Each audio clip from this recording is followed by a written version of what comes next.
अस्सलाम वालेकुम। आज के प्रोग्राम में सियासी मौज़ूआत देखें तो दो बड़े इशूज़ हैं। गुज़श्ता रोज़ हमने प्रोग्राम में रिंग रोड मंसूबे का जिक्र किया था, जिसके अंदर इतनी तब्दीलियाँ की गई हैं और उसके अंदर 5-6 ऐसे प्रोजेक्ट्स मौजूद हैं जिसमें हुकूमत के अंदर मौजूद वज़रा के ऊपर उंगलियाँ उठाई जा रही हैं और बराह रास्त उनसे मुंसलिक लोग हैं। एक वज़ीर हैं, एक प्राइम मिनिस्टर के मशीर हैं। दोनों से कहा जाता है कि इनकी ज़मीनों को बेनिफिट करने के लिए ज़मीनों में रद्द-बदल किया गया। पूरा मंसूबा, उसकी पूरी अलाइनमेंट ही चेंज हो गई। तो कौन वो लोग हैं जो कैबिनेट के अंदर बैठ के जिन्होंने ये काम किया? वो कौन से 6-7 मंसूबों के मालिक हैं? असल में पीछे चेहरे हैं कौन से जो इससे करोड़ों अरबों रुपया कमा के जेबों में डालेंगे और लोगों को लूट के चलते बनेंगे? कई मंसूबों के ऊपर तो बहुत सख्त बदनामी है। मतलब एक नोवा है, एक ब्लू वर्ल्ड है, 3-4 और ऐसे प्रोजेक्ट्स हैं। 6-7 मंसूबे हैं, 7 कल मैंने सारों के नाम गिनवाए थे, लेकिन कुछ को जोड़ा गया है बराह रास्त कैबिनेट की तरफ। मैं उनकी पूरी डिस्क्रिप्शन दे सकता हूँ कि किस साहब ने किससे जाके मुलाकात की, मालिक कौन था, लेकिन अभी मैं नामों से परहेज़ कर रहा हूँ। दूसरा, पाकिस्तान में दुनिया सारी में कुछ हो रहा हो, इसराइल में, फ़लस्तीन में जो कुछ हो रहा हो, पाकिस्तान एक अपनी दुनिया में ही बसता है। पाकिस्तान में अभी भी आज भी सबसे बड़ी ख़बर जिस पे हमारे इंटीरियर मिनिस्टर साहब को बाकायदा ऐलान करना पड़ा कि हम शहबाज शरीफ का नाम ECL पे डाल रहे हैं। पहले तो इलाज के बहाने पाकिस्तान से बाहर जाना वो कोई बहुत मुनासिब बात नहीं है। लाहौर के अंदर शौकत खाना में हमारे एटॉमिक एनर्जी के बहुत ज़बरदस्त आला पाए के हॉस्पिटल मौजूद हैं, जहाँ पर कैंसर पेशेंट्स या कैंसर से जिनका इलाज मुकम्मल हो चुका हो, अगर दोबारा चेकअप के लिए भी जाना है तो इन हॉस्पिटल से जाके आप चेकअप करवा सकते हैं। तो शहबाज शरीफ साहब को इलाज के लिए बाहर नहीं जाना चाहिए।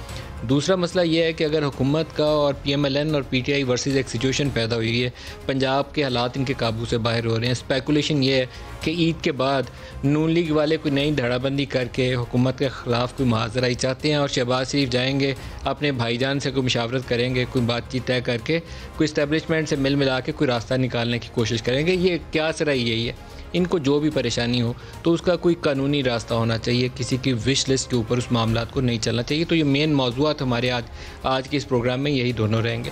जो शुरका है हमारे साथ स्टूडियोज़, कमल शोज़ब हैं पाकिस्तान तहरीक-ए-इंसाफ से, अताउल्लाह तारड़ हमारे साथ होंगे लाहौर से, और मौला बख्श चांडियो साहब हैदराबाद से पाकिस्तान पीपल्स पार्टी से हमें ज्वाइन करेंगे।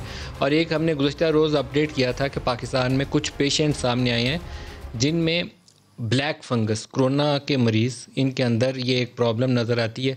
वो है तो उसका मुश्किल सा नाम म्यूकर है, एक प्रॉब्लम बेसिकली जो साइनसेस को, आँखों को, दिमाग को या लंग्स को इफ़ेक्ट करती है। वो किस वजह से होती है, कॉजेज़ क्या हैं और उन मरीज़ों को बचाना कैसे है। इंडिया के अंदर जो ख़बरें आ रही हैं, BBC, Washington post, New York times सारों ने छापी हैं कि 50% तक ऐसे मरीज़ जो हैं उनकी अमवात हो रही हैं। लाइल्मी और बेहतियाती दो बड़े असबाब हैं उसके, और प्रोलॉन्ग जो ICU के अंदर जो लोग एडमिट रहते हैं उनके अंदर ये प्रॉब्लम बढ़ने के इम्कानात बढ़ जाते हैं। एक ब्रेक ले लें, तो ब्रेक से वापस आएंगे तो एक एक करके इन पर आज दोबारा फिर से अपडेट करेंगे। हमारे साथ रहिए। प्रोग्राम में दोबारा खुशामदीद कहते हैं। रिंग रोड प्रोजेक्ट से शुरू करते हैं। मंसूबे से पैसे कमाने वाले कौन लोग हैं? अता तारड़ ने इस पे प्रेस कॉन्फ्रेंस की है। अता, पहले आप बताइएगा, ये मंसूबे 7 जो आते हैं दरमियान में प्राइवेट हाउसिंग प्रोजेक्ट्स, इनके मालिक कौन है, बेनिफिशरीज कौन है? बहुत शुक्रिया मलिक साहब। ये बहुत बड़ा मेगा स्कैंडल है और मैं आपके शो के तवसत से पाकिस्तानी अवाम को बताना चाहता हूं कि 2 अरब 30 करोड़ रुपए सरकारी खजाने से अदा हो चुके हैं।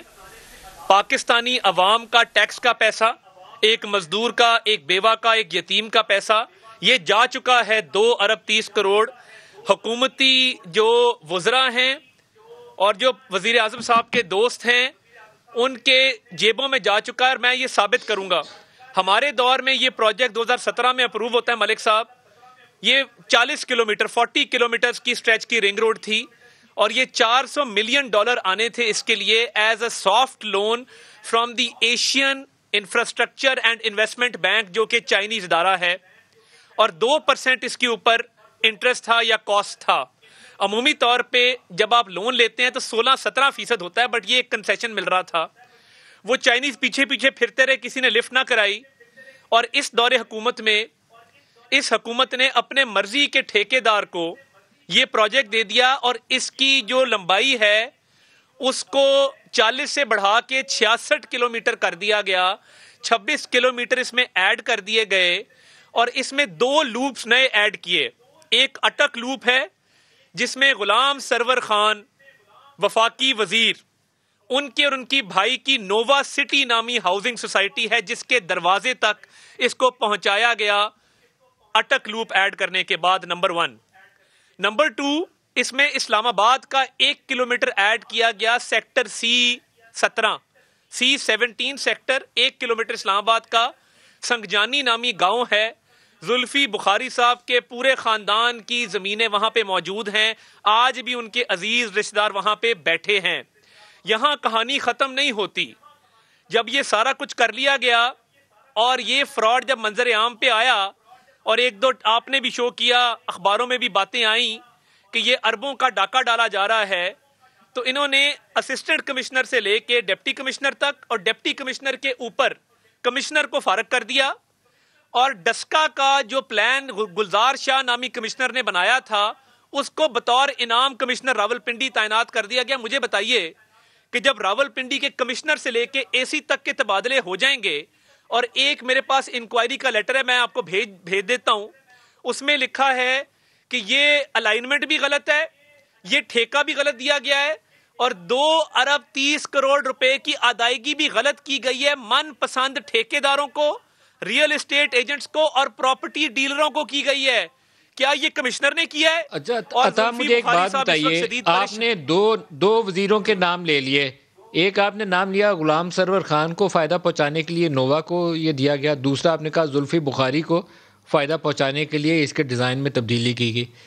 2 और बड़े नाम हैं। एक नाम है तोकीर शाह, जो नाम जुड़ा हुआ है शहबाज शरीफ के साथ, और एक नाम है पाकिस्तान में सबसे बड़े जो प्रॉपर्टी टाइकून, उनसे मुंसलिक लोग बताए जाते हैं कि वो भी हैं फ्रंटमैन के तौर पर। आपने तोकीर शाह का भी जिक्र नहीं किया, उसका भी जिक्र नहीं किया।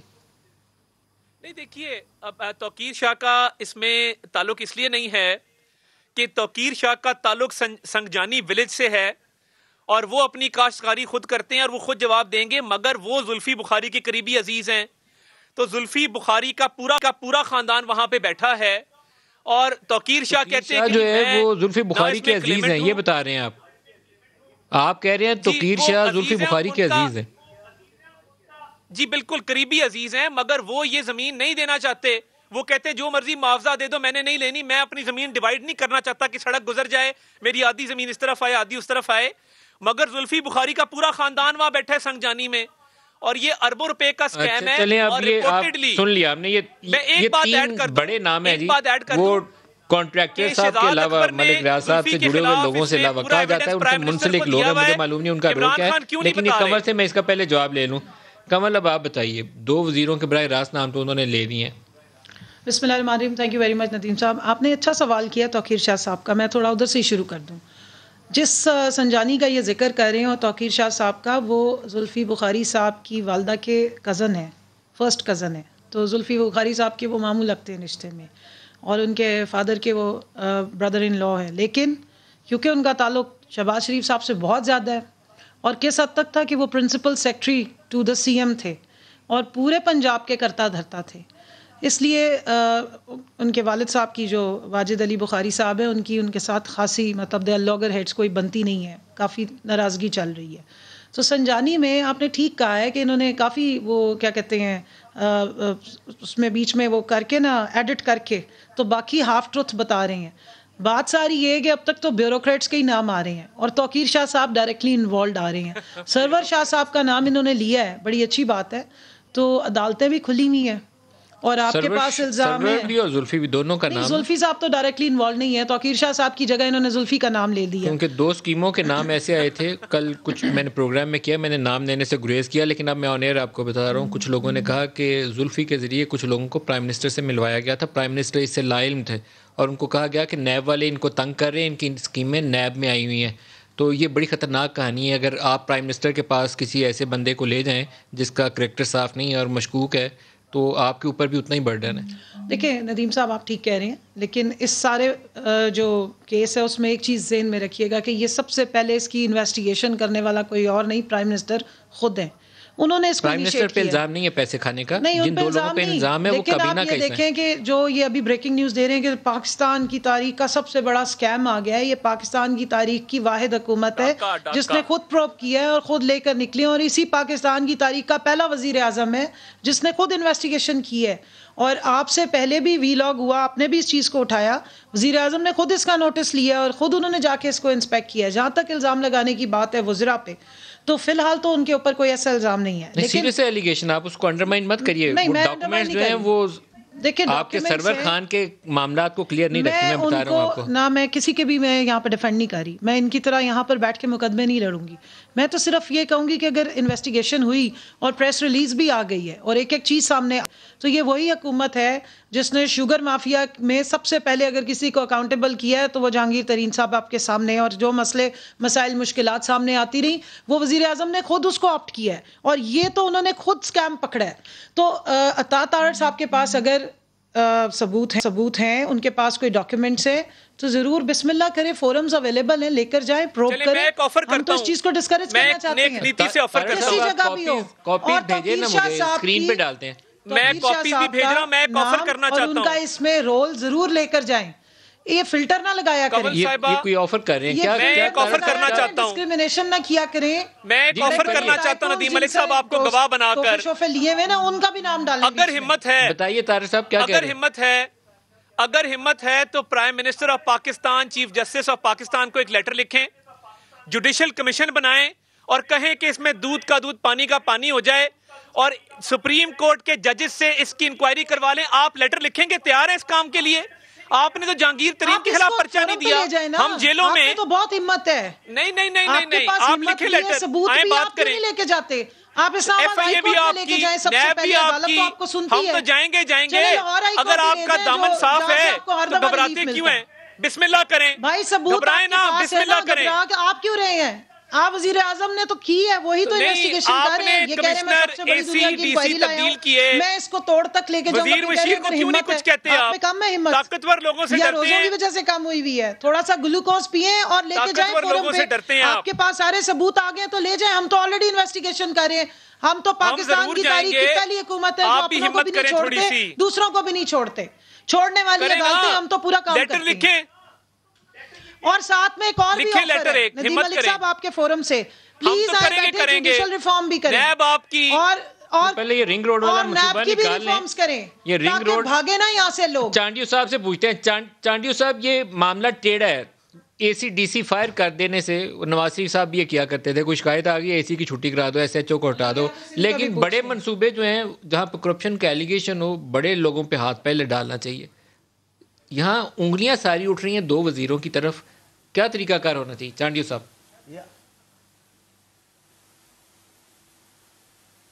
आप दुरुस्त कह रहे हैं, मैं कह रहा हूँ अभी थोड़ा और इंतज़ार करें। अभी तो ये कश्ती हिलने लगी है, जब डूबने लगेगी तब कितने स्कैंडल आएंगे, कितने गवाह आएंगे, फिर अपन हिसाब करेंगे। अभी तो कुछ नहीं है, अभी तो शुरुआत हुई है, अभी तो इशारात मिल रहे हैं। अभी तो इन्होंने जो तसादम की राह अख्तियार की है, लोग उनके तज्जिए कर रहे हैं। यार ये अफवाज पाकिस्तान पे भी बोलेंगे, ये अदलिया पे भी बोलेंगे, ये सियासतदानों पे भी बोलेंगे, ये अफसरों पे भी बोलेंगे। ये चाहते क्या है? मैं तो पहले दिन से कह रहा हूँ खान साहब को जल्दी पता नहीं क्या की है, क्यों इतनी जल्दी कर रहे हैं। और मुझे डर भी लग रहा है वज़ीर साहब की जल्दी से, जल्दी के नतायज अच्छे नहीं। मैं आपके प्रोग्राम में 10 बार कह चुका हूँ, इनको जल्दी काहे की है मुझे नहीं समझ में आता। इन्होंने आवाम के लिए 2 पैसे का काम नहीं किया। आते हैं सवाए इल्ज़ामबाजी के, सवाए इल्ज़ामों के, सवाए गालियाँ देने के, सवाए गलत बातें बताने के, एक दिल भी नहीं बताते हमने किया या है। इन्होंने किया तो कुछ भी नहीं है। क्या किया है आप बताएं भला? अब ये दुनिया इस पर खुश होगी कि ये वहाँ से चावल लेकर आए। मैं तो कह रहा हूँ इससे ज़्यादा टोपियाँ लेकर आते, तस्बीहां लेकर आते, जाय नमाज लेकर आते, कोई खजूर लेकर आते, जमजम लेकर आते।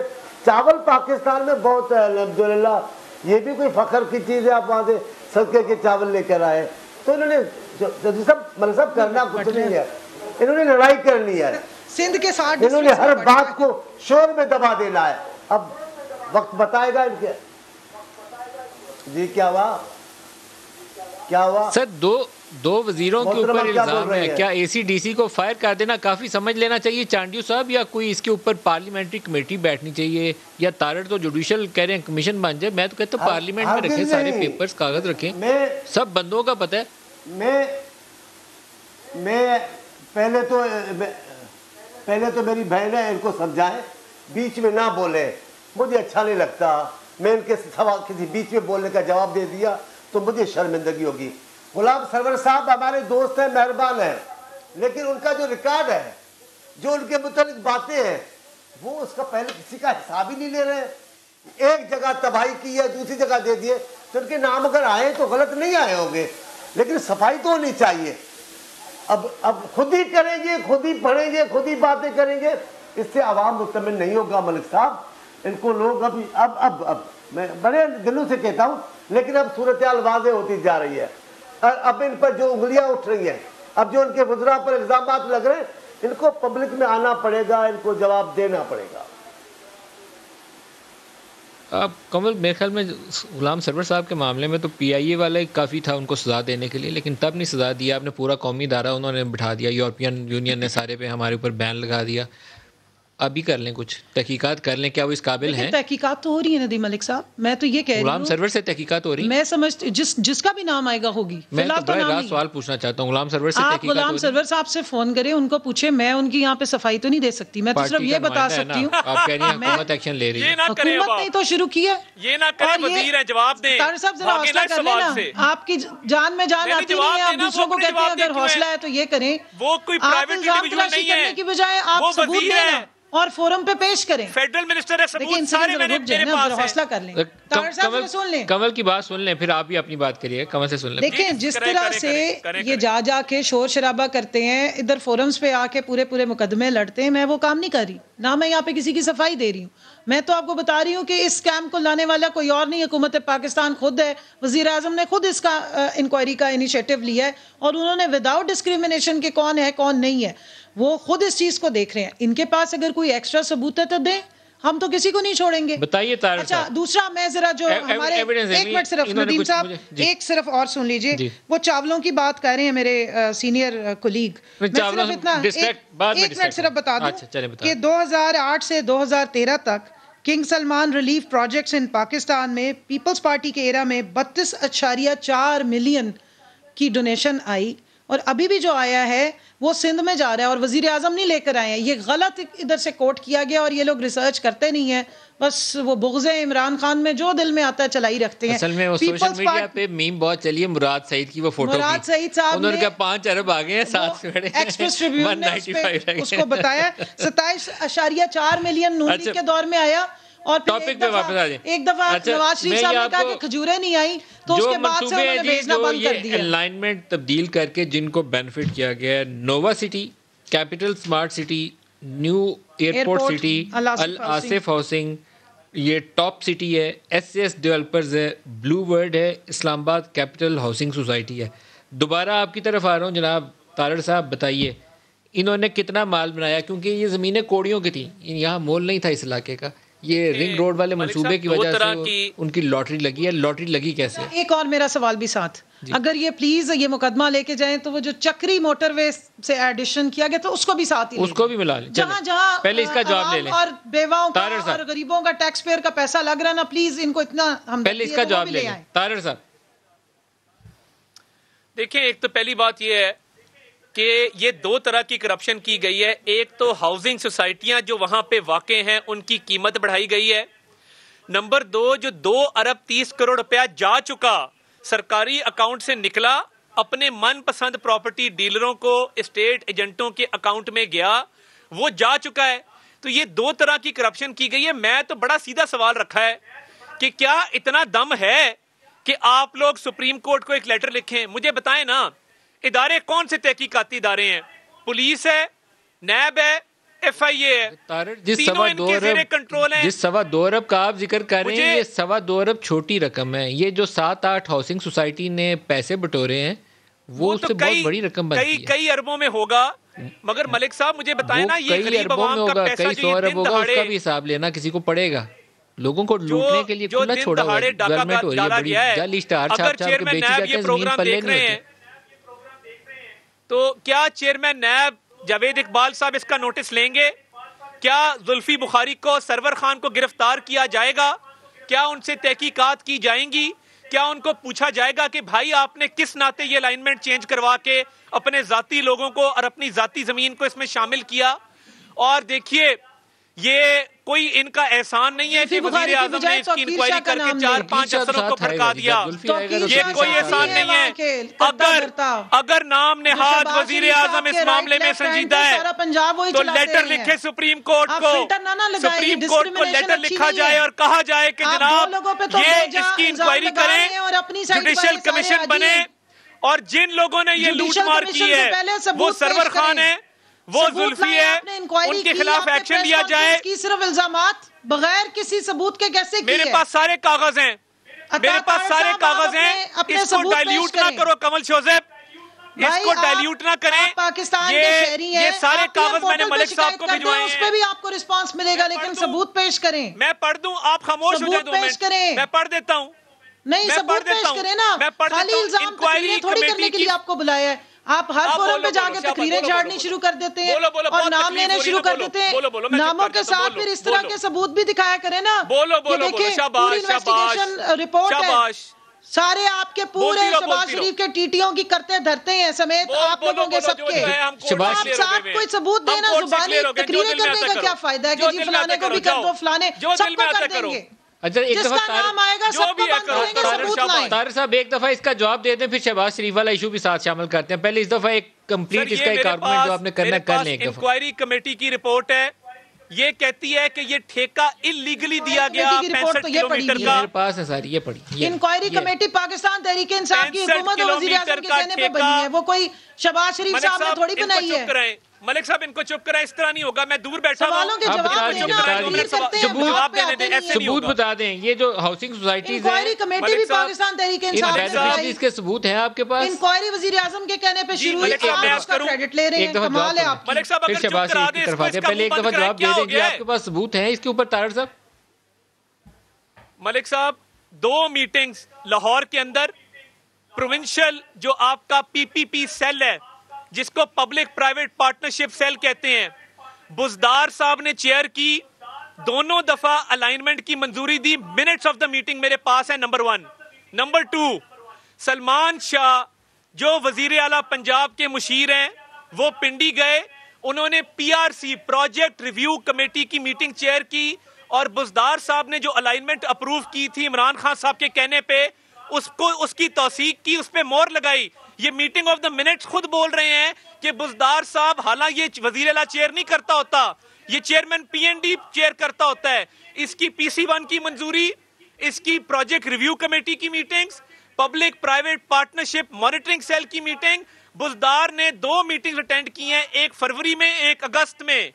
तो ये किस नाते से की हैं और किस हैसियत से की हैं, ये सबूत और है। ये अलाइनमेंट कैसे अप्रूव की है, ये सारे ताने बाने बनी गाला से मिलते हैं। आप रहे हैं ना PSO2 शहबाज शरीफ साहब, तो आप सिर्फ वही बातें करते हैं जो प्रोसीजरल है। सबूत सरकारी मुलाजिम है। अगर उस्मान बुजदार सरकारी मुलाजिम है, मुझे बड़ा फख्र है मैं सरकारी मुलाजिम रहा हूं। इसका मतलब है कि सरवर खान साहब जो है वो कल्प्रेट निकल गए। बिल्कुल सबूत है। आप जुल्फी बुखारी का नाम बिल्कुल सबूत है। ओ मेरे भाई, तकरीरें कम किया करें, आप PSO नहीं है। नहीं, आप एक पॉलिटिकल पार्टी देखिए आप साडा कुत्ता टॉमी नहीं चलेगा, के साथ बात किया करें ना। साडा कुत्ता टॉमी नहीं चलेगा। आपके खिलाफ तो बात पहुंचेगी नहीं। अब इसकी तहकीक कैसे की जाए? चांडियो साहब, चांडियो साहब आप तजवीज़ फरमाएं, इसकी तहकीक कैसे की जाए?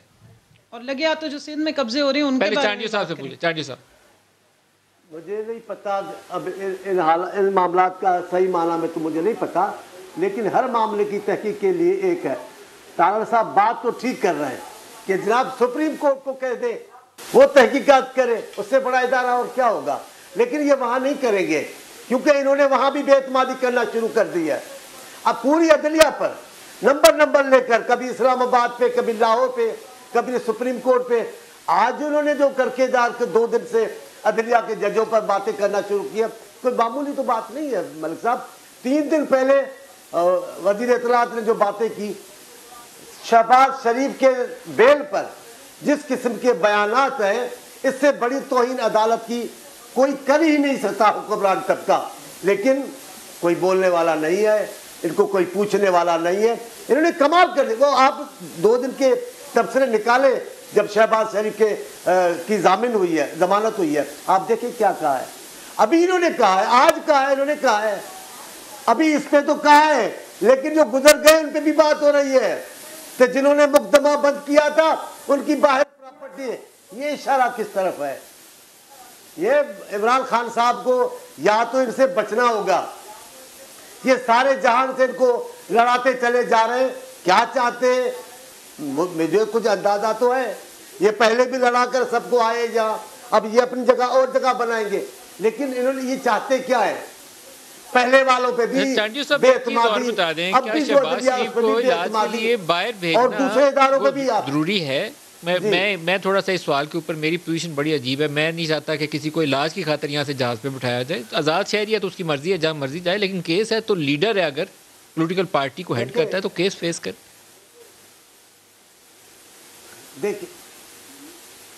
देखिए पहले मियाँ नवाज शरीफ की बात हुई, खुद इनकी वजीर सेहत ने कहा कि ये इंसानी बुनियाद है। हमें अच्छा लगा कि भाई इख्तिलाफ भले हो लेकिन बेगम साहबा ने बात अच्छी की है। अभी भी अगर पूरा जहान कह रहा है शहबाज शरीफ साहब ठीक नहीं है, उनकी तबीयत दुरुस्त नहीं है, तो उनको भेजने में क्या? ये पीपल्स पार्टी के तो नहीं है। पीपल्स पार्टी वाले सीरियस हो जाएंगे तो भी पाकिस्तान के इन कोनों में कोई एहतजाज नहीं होगा। लेकिन बाबा ये तो पंजाब की साबिक वजीर आला है, ये तो आपूसी लीडर है पाकिस्तान के, और इनका ताल्लुक सिंध से है भी नहीं, तो इनको तो रियायत देनी चाहिए ना आपको। तो जितनी भी ये बातें करेंगे मलिक साहब, इनके गले में पड़ने वाली है। ये आने वाले दिनों में ये परेशान होंगे। मैं आपको बता रहा हूँ, ईमानदारी की बात है।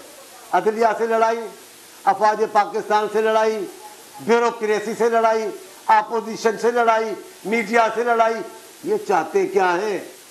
इतना कोई इनको अख्तियार है? ये अख्तियार बड़े बड़ों को हमने देखा, ज़ियाउल-हक से बड़ा यहाँ अख्तियार किसी को नहीं था। देखिए जी, अगर आपने व्यूज पढ़ने हैं तो फरतुल्लाह बाबर साहब के पढ़िए। जहाँ तक लड़ाई की बात करें तो पीडीएम के फोरम से जो बातें होती रहीं, वहाँ से आपको पता लगेगा कि अदलिया से किसने लड़ाई की, जजेस को किसने अलाइन किया, उनकी वीडियोस कौन बनाता रहा, किसके कहने पे जाके वीडियोस बनती रहीं, फौज के बारे में किसने बयानात दिए, वो तो आपके फोरम से ये सब कुछ होता रहा। हम तो स्टेट के हर इदारे के तहफ़्फ़ुज़ के लिए खड़े हैं, हम उनका एहतराम करते हैं। हमने तो अदलिया पे कभी जाके अटैक नहीं किए, हम तो डंडे सोटे ले गए सुप्रीम कोर्ट पे नहीं अटैक करें। आप सोशल मीडिया इस्तेमाल करें, नहीं हम सोशल मीडिया भी इस्तेमाल नहीं करें। सोशल मीडिया कंट्रोलेबल नहीं है, और वो नून लीग का सोशल मीडिया हो या कहीं का भी हो, आप कैसे निकाल सकते हैं? आपके लोग कंट्रोल करते हैं। अच्छा, दूसरी बात ये है, कैंपेन रन करते हैं, जितना ये बयान फरमा रहे हैं कि जी हम लड़ाई करा रहे हैं वजीर आजम को, इस तरह देखिए इनको शायद मालूम नहीं है कि इस सारे मामले की इन्वेस्टिगेशन का इनिशिएट करने वाला कोई और नहीं, वजीर आजम साहब खुद है। अच्छा, जहां शहबाज शरीफ पे आ गया सवाल, अब उसको छोड़ दें। शहबाज शरीफ साहब क्या उनको भेजना चाहिए कि नहीं भेजना चाहिए? नदीम साहब, मैंने कभी अपनी यहाँ के पर्सनल ज़ात के बारे में बयान नहीं दिए, लेकिन यहाँ पे मैं बतौर एक बेटी, और ऐसी बेटी जिसके दिल का दर्द आज तक ख़त्म नहीं हुआ, मैं ज़रूर बोलूँगी कि अगर 2017 में मेरा बाप नूरी हॉस्पिटल में इलाज कराता हुआ दुनिया से चला जाता है कैंसर का, और इनकी दौरे हुकूमत हो, तो इन्होंने ऐसे इदारे मुल्क में क्यों कायम नहीं किए जिस पे इनका अपना एतमाद ना हो? हम क्या कीड़े मकोड़े हैं जो इस मुल्क में रहते हैं और इस मुल्क में ही जीते हैं और इसी मुल्क में मरते हैं? हमारे अल्लाह का शुक्र है कि बाहर रहने के बाद ताबूत नहीं इस मुल्क में आते। हमारा जीना मरना इसी ज़मीन, इसी मिट्टी के साथ है। हमारे बाप की, हमारे माँ की उतनी वैल्यू है जितनी किसी और शख्स की है। आप अवाम को क्या कॉन्फिडेंस दे रहे हैं कि 35 सालों में एक इदारा ऐसा नहीं है जहाँ आपकी ट्रीटमेंट हो सके? जब हम सारों की यहाँ ट्रीटमेंट होती है तो आपका खून क्या फ़र्क है? ये डेमोक्रेसी है। और ये मैं हैरत हो रही है मुझे कि पीपल्स पार्टी का रिप्रेजेंटेटिव हो और डेमोक्रेसी पे लाइन फेरे। जी वो वजीर आला थे, तो फिर तो उन पे ज्यादा फर्ज बनता है कि वो इस मुल्क में जो जो इदारे उन्होंने बनाए उसमें कॉन्फिडेंस शो करें। आप बताइए दूसरी दुनिया को। आज शेख रशीद साहब का एक शॉट भी है, पहले वो सुनवा दें जी, फिर तारड़ साहब पे जवाब आएगा। कैबिनेट कमेटी ECL की जो कमेटी है उसने शहबाज शरीफ का नाम जो है वो ECL में डालने की सिफारिश कर दी है। वो इंटीरियर मिनिस्ट्री को रिव्यू की दरख्वास्त दे सकते हैं 15 दिन के अंदर अंदर, और इंटीरियर मिनिस्ट्री ने 90 दिन के अंदर अंदर उनकी रिव्यू का फैसला करना है। और अगर वो खुद शहबाज शरीफ भी अपीयर होना चाहें इस रिव्यू की दरख्वास्त हमारे पास, वो खुद भी अपीयर हो सकते हैं। कोर्ट का फैसला भी ब्लैक लिस्ट पे है, शहबाज शरीफ ब्लैक लिस्ट पे नहीं थे, ये जो भागे जा रहे हैं, एक दिन में सारे काम मुकम्मल कर रहे हैं, ये खुद नवाज शरीफ साहब के गारंटर हैं। बताइए जनाब तारड़ साहब। देखिए मलिक साहब, पहली बात तो ये है कि ये ताबूत अल्लाह ना करे किसी का यहाँ पे आए, और ये किसी की मौत को सियासत के हवाले से इस तरह बात नहीं करनी चाहिए। बहरहाल हर किसी की अपनी मर्जी, आज़ाद मुल्क है, जो मर्जी बात करें। मगर शहबाज शरीफ साहब को जब कैंसर का आर्जा लाहक हुआ तो जिला वतनी का दौर था, जबरी तौर पे उनको बाहर भेजा गया था। उन्होंने कोई शौक से वहाँ इलाज नहीं करवाया। उनका डॉक्टर जिसके पास तमाम मेडिकल रिकॉर्ड्स हैं, उनके टेस्ट हैं, वो इलाज करता रहा है पिछले कई सालों से, वो वहाँ पे है और उसने लेटर लिखा है कि जी आप आएँ, मुझे खदशा है कुछ आपके जो कैंसर मार्कर्स हैं वो एलिवेटेड हैं, मैं आपका थरो चेकअप करना चाहता हूँ। शहबाज शरीफ साहब की जब 2004 में कैंसर की सर्जरी हुई, पहली फ्लाइट पे पाकिस्तान आए, परवेज़ मुशर्रफ साहब ने वापस भेज दिया, वापस चले गए, एयरपोर्ट से वापस भेजा गया। तो देखें, अगर अस्पतालों की बात करेंगे ना तो मैं रावलपिंडी इंस्टीट्यूट ऑफ कार्डियोलॉजी से लेके PKLI तक आपको गिनवाऊंगा, चिल्ड्रन हॉस्पिटल फैसलाबाद गिनवाऊंगा, यूरोलॉजी के इंस्टीट्यूट गिनवाऊंगा, जो आप लोगों ने आके बंद करके वीरान कर दिए, क्योंकि उस्मान बुजदार का नाम ऐन से उस्मान है। आपने उस जिद के अंदर पंजाब को तबाह कर दिया है। आज यहाँ पे मैं किसको रहूं जाके, आपने कैंसर की दवाइयां बंद कर दी हैं, नवाटिस नामी कंपनी से कमीशन आपके लोग मांगते हैं। शहबाज शरीफ साहब मुझे बोलने दें, मत करें ऐसे, ऐसे नहीं चलेगा मलिक साहब, मैं ऐसे प्रोग्राम नहीं कर सकता। अगर हर बात में इन्होंने बोलना है, ये गलत बात है, ये गलत बात है। मैं नहीं बोला इनकी बारी में। मलिक साहब नहीं, इनको चुप कराएं, इनको चुप कराएं, इनको चुप कराएं। मैं तहजीब के दायरे में रह के कह रहा हूँ, चुप कर जाएं, चुप कर जाएं। मैं बतौर अवाम ना, आप एंकर नहीं है, आप इस्तीफा दें और समा टीवी में आके दरखास्त दें, आपको एंकर लगा देते हैं, जो मर्जी सवाल करें, मुझे मत बीच में इंटरप्ट करें। मैं मलिक साहब, आप कसम होगी मैं इसको नहीं बोलने दूंगा। मैं देखता हूँ ये कैसे बोलती है। बस ठीक है, कर ले। मैं अब पूरा शो ये कसम है, मैं कंवल जोसेफ को यहाँ नहीं बोलने दूंगा। बस ठीक है, ठीक है, ठीक है। अब जो करके दिखाना मुझे, तुम इधर बैठ के, मैं देखता हूँ कैसे शो करती हो। अच्छा, फिर छह लोग कैंसर से फौत हुए हैं, किसी एक का लंदन में इलाज नहीं हुआ। मुझे पता है पाकिस्तान मेरे अपने खानदान में कैंसर सर्वाइवर मौजूद हैं। मगफरत फरमाए, उनके लिए आसानियां पैदा करे और बाकी भी जो बीमार हैं अल्लाह उनको भी शिफा दे, जो आम आवाम में रहना नहीं चाहते। मैं जी यहाँ एक ब्रेक लूंगा। ब्रेक के बाद पाकिस्तानियों की जो जानो माल की इज्जत है और उनकी सेहत है, वो बहुत बड़ा एक चैलेंज है जिसको सबका फ़र्ज़ है, मेरा भी, हुकूमत का भी, हमारे ये जो पैनलिस्ट हैं इनका भी, इनके भी दिल के करीब सबके इशू है, जितनी मर्जी सियासी लड़ाई हो। मैं ब्रेक लूँगा, एक डॉक्टर साहब को लेंगे और ये ब्लैक फंगस, कल हमने प्रोग्राम में एक इशू रेज़ किया था, ये क्या है और कोविड पेशेंट्स को कैसे मुतासर कर रहा है। कमल शोज़ बताता रहा और मौलाना बख्श चांडियो साहब, सबका बहुत शुक्रिया। हमारे साथ रहिएगा जी। ब्रेक के बाद डॉक्टर शुएब शाह हमारे साथ होंगे और इसी ब्लैक फंगस के ऊपर रोशनी डालेंगे।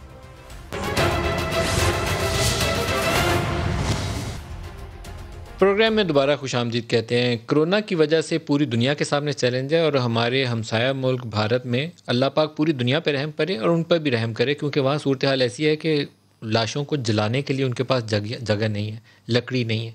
वो दरियाओं के अंदर लाशों को बहा रहे हैं क्योंकि उनके पास अब और सहूलत नहीं है कि जहाँ पर उसकी बाकायदा बरियल कर सकें, कि जिस तरीके से वो जलाते हैं और चिता को वो शमशान घाट में अंदर ले जाकर। लेकिन वहाँ हॉस्पिटल एमरजेंसीज़ के अंदर एक नया फिनोमेना है जिसको ब्लैक फंगस के नाम से पूरी दुनिया में रिपोर्ट किया जा रहा है और वहाँ मॉर्टेलिटी रेट भी बहुत हाई है, 50% के करीब है। ब्लैक फंगस क्या है, कैसे कोविड पेशेंट्स के अंदर ये मर जाता है और इसके क्या क्या नुकसान हो सकते हैं। डॉक्टर शुएब शाह हमारे साथ हैं, फॉरेंसिक मेडिसिन के माहिर हैं और एक हॉस्पिटल को हेड करते हैं। डॉक्टर शुएब, अस्सलाम वालेकुम। वालेकुम अस्सलाम सर। सर, पहले तो आपको कोरोना से सेहत याबी खुद को मुबारक हो, अल्लाह आपको सेहत तंदुरुस्ती दे। ये फरमाइएगा कि ये क्या चीज़ है ये ब्लैक फंगस? जी बहुत शुक्रिया नदीम मलिक साहब, आपने प्रोग्राम में मुझे इनवाइट किया और मेरे लिए इज़्ज़त का बाइस है। एक्चुअल में इसमें कुछ चीज़ें क्लियर कर देनी चाहिए आवाम को, क्योंकि black when you call something black it's a horror. तो इंडिया में जिसे हम कह रहे हैं ब्लैक फंगस इन्फेक्शन, वो मेडिकली है क्या? एक्चुअल में ये एक मोल्ड है जिसको म्यूकोर कहते हैं मेडिकल लैंग्वेज में। तो इससे जो इन्फेक्शन होता है वो म्यूकोरोमाइकोसिस। अच्छा, अब ये जो म्यूकोर फंगस है ये हमारी जो नेचुरल इन्वायरमेंट है ये इसका एक पार्ट है, से कि आपके सॉइल का हिस्सा है, प्लांट्स का हिस्सा है, ये आपकी जो वेजिटेबल्स हैं, जो ग्रो होती हैं उनका हिस्सा है, और जैसे फ्रूट्स हैं जो कि क्विकली आगे चलते हैं, जल्दी में टाइम गुजर जाएगा ऐसे। ये कोविड पेशेंट्स को ही क्यों हो रहा है? जी चलें, अब हम इसको देखते हैं। एक्चुअल में तो ये वो इन्फेक्शन है जो is not peculiar to Covid patients. Covid patients में ये क्या करता है और जो इंडिया की सूरत हाल है, अब उस पर हम स्पेसिफिकली कंटेंट पे आ जाते हैं। ये एक्चुअल में कोविड पेशेंट्स को जब म्यूकोरमाइकोसिस होती है तो उसमें कुछ कंपाउंडिंग फैक्टर्स भी हैं। एक तो ये है कि ये इज़ वेरी डेडली, 50% इसका डेथ रेट है। लेकिन जब कोविड पेशेंट्स में जो इम्यूनो कंप्रोमाइज्ड होते हैं, जिनको काफ़ी स्ट्रॉन्ग डोजेज ऑफ स्टीरॉइड्स दे दी जाती हैं, उनमें जब ये म्यूकोर होता है और ये आपको पता है कि ये लंग्स को इन्वेड करता है, उसके बाद ये आपके नेज़ल पैसेज से होता हुआ ब्रेन तक चला जाता है। तो when it goes to brain, so then there is no coming back. अच्छा, अब होता क्या है कि ये जो इम्यूनो कंप्रोमाइज्ड पेशेंट्स हैं हमारे, जो कोविड-19 के हैं, उसके कंपाउंडिंग फैक्टर्स में एक और बहुत बड़ा फैक्टर है जो इंडिया में देखने में आया, दैट इज़ डायबिटीज़। अब लोगों को ये भी पता होना चाहिए कि India is one of those countries जहाँ डायबिटीज़ जो है वो हाईएस्ट है इन द वर्ल्ड। तो हुआ ये है कि जब वहाँ हॉस्पिटल्स में उन्होंने देखा कि ये म्यूकोर को उन्होंने जब देखा, जो इंडियन वेरिएंट है B1617, उसमें जो सुपर इम्पोज्ड म्यूकोरोमाइकोसिस हुआ तो उसमें डेथ रेट जो था वाज ऑलमोस्ट वेरी हाई। क्या ये तो हॉस्पिटलाइजेशन इसकी रीजन है? हम जिस आईसीयू इसका रीजन है? जी, इसका एक रीज़न ये भी है कि लॉन्ग स्टे आईसीयूज़, और दूसरा ये है कि वेंटिलेटर्स।